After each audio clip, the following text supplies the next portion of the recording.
Förlagspodden. Reporter var Nina Benaisa. 2 forskare i Australien har upptäckt en ny spindel och döpt den till Abba transversa. Det skriver studyfinds.org. Spindeln är liten, bara 3 eller 4 millimeter och har hittills hittats i kustområden i New South Wales och Queensland. De 2 forskarna valde namnet av en enkel anledning. De gillar Abba och ville hedra den svenska gruppen. Och med de tonerna går vi över till något helt annat på Morgon. Lisa, vad ska det handla om nu? Det gör vi absolut. Vi ska prata om den svenska NATO-processen, ta tempen på den. Efter några veckors låg intensitet i förhandlingarna har vi nu en vecka med flera viktiga NATO-relaterade möten. Fredrik Furtemark, vår inrikespolitiska kommentator, god morgon. Hej! Ett tajt schema den här veckan, alltså vilka är de stora agendapunkterna?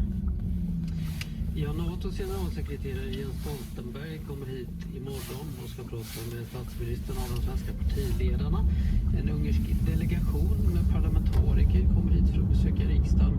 Sverige och Finland startar sina möten med Turkiet igen. Sen så klubbar regeringen förslaget om en ny terrorlag och lägger på riksdagens bord. Och det har också en indirekt NATO-koppling. Just det, vi ska prata om det alldeles strax. Om vi börjar med NATO-chefen Jens Stoltenbergs besök här, vad handlar det mötet om?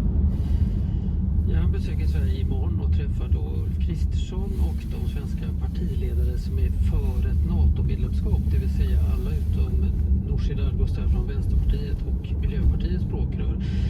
Och de ska då få information av honom om hur NATO-processen går. Och senare så kommer Kristersson och Stoltenberg ha en pressträff. Stoltenbergs mål är ju att Sverige ska antas som medlem i juli, men just nu så ser ju det inte särskilt ljust ut. Vad finns det för ny information han kan tänkas ge partiledarna? Jag vet inte om det finns så mycket, men det får vi väl se imorgon. Den ungerska delegationen då som kommer hit på tisdag, vad är målet med deras resa till Sverige?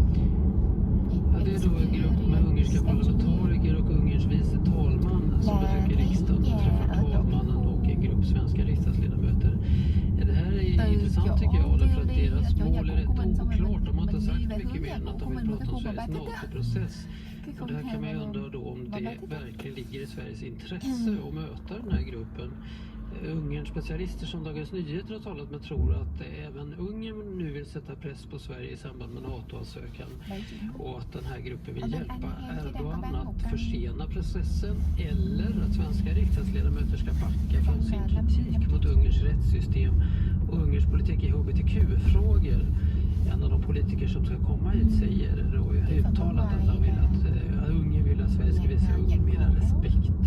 Ja, för Ungern är ju som du säger ett av 2 länder som alltså inte har gett grönt ljus än, men ändå hamnat lite i skuggan av Turkiet, inte sant? Ja, absolut, så är det ju. Och ser de nu att det finns vinster att uppnå här? Blir man inspirerad av hur Turkiet har gått tillväga? Det verkar ju så. Nu är det ju, det finns Ungern har inga uttalade krav på Sverige och inget avtal, men hoppas uppenbarligen få ut någonting av att godkänna Sverige, kanske en tystad kritik mot Ungern. Sen är det väl ändå Erdogan i Turkiet som är den stora spelaren och avgör. Orsaken till att riksdagen tar emot den här delegationen verkar helt enkelt vara att det är tradition i riksdagen att säga ja till besök av de utländska parlamentariker som vill komma. Och då brukar riksdagen möta upp med ungefär lika många personer på ungefär samma nivå som besökarna då. Okay. Så det blir talman Andreas Norlén, riksdagsdirektören, några riksdagsledamöter från utrikes- och försvarsutskottet. Men det låter på dig som att man från svenskt håll inte har så mycket att vinna på det här besöket. Kan man tacka nej till att träffas? Det kan man kanske inte. Wow.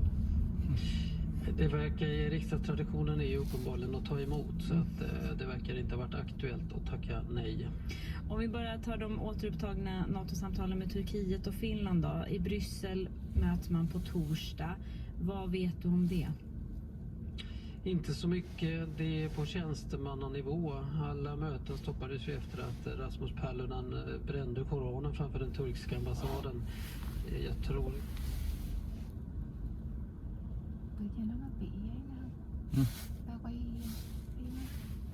Nó ấm trên thang, giờ nó tắt.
chiếc mẹt đó nó có nguyên một cái lọc đó. Nó lọc hết cho nên nó đảm bảo chất lượng không khí trong xe bao giờ cũng cao.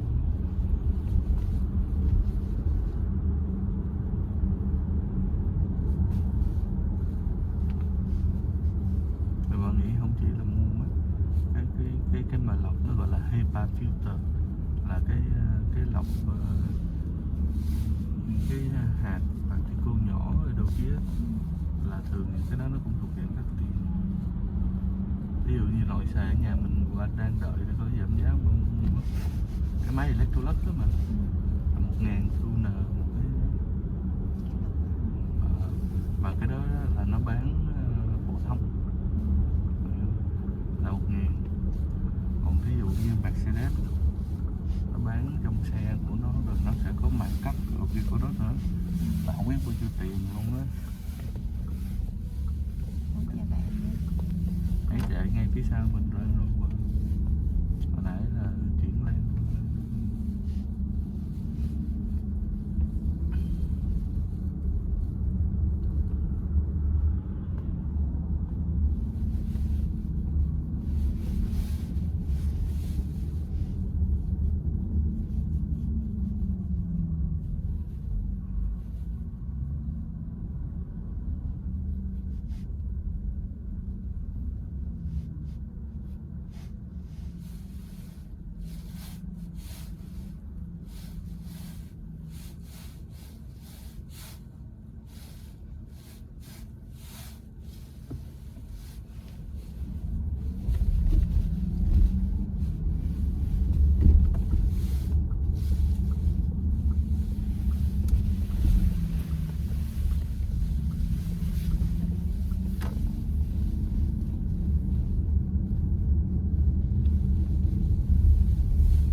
sàn giao dịch chứng khoán, ở sàn giao dịch tiền điện tử đó. Nó lừa, nói chung là nó cái bây giờ là đang bị khởi tố, và một trong những yếu tố là mà nội dung mà khởi tố là nó quyên góp tiền cho cả dân chủ lẫn cộng hòa, mà nó chơi thêm cái màn là sẽ có cái limit là mình sẽ được ấy bao nhiêu á mà, thì nó đã hit cái nó đụng cái limit rồi thì nó chơi trò gì mà biết không, nó cho tiền người khác để người đó donate.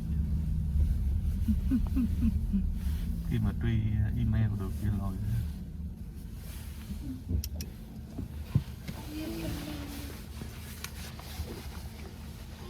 ở đây du lịch pronto em không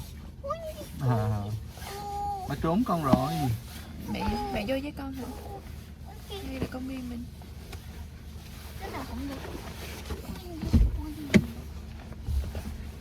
Rồi có Bundish vô với con ha.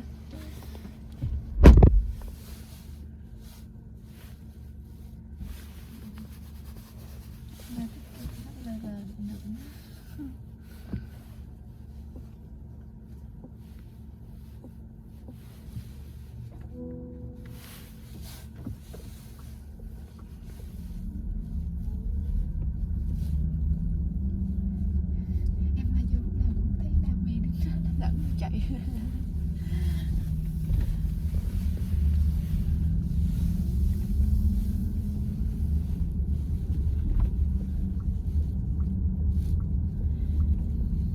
mà nói nhà hôm bữa mình đi qua nhà Ingrid á, mẹ hỏi là con có đem theo iPad không? Em mới nói là Ingrid không có được sử dụng, ở nhà Ingrid là không có được sử dụng iPad. Ingrid mỗi ngày thì chỉ được 15 phút thôi.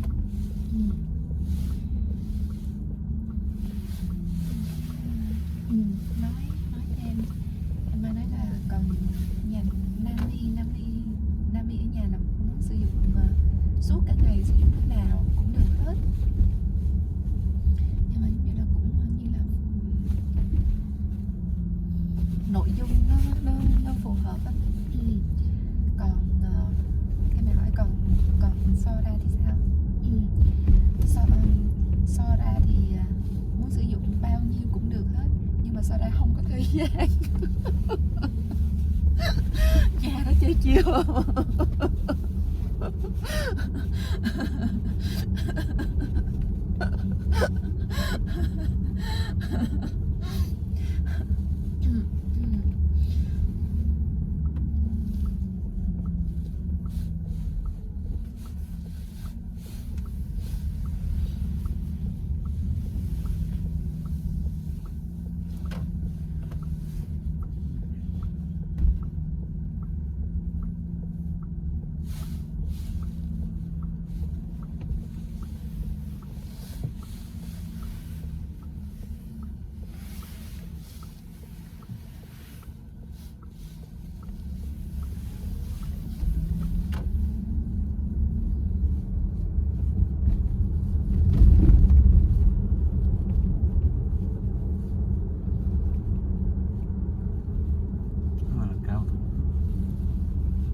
ha. Ừ.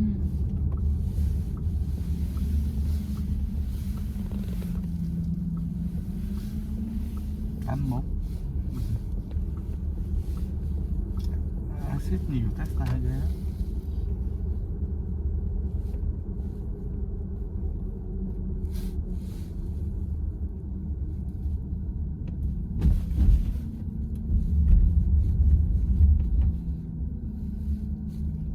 Mà thấy biển số mà UFO là bà cũng thích.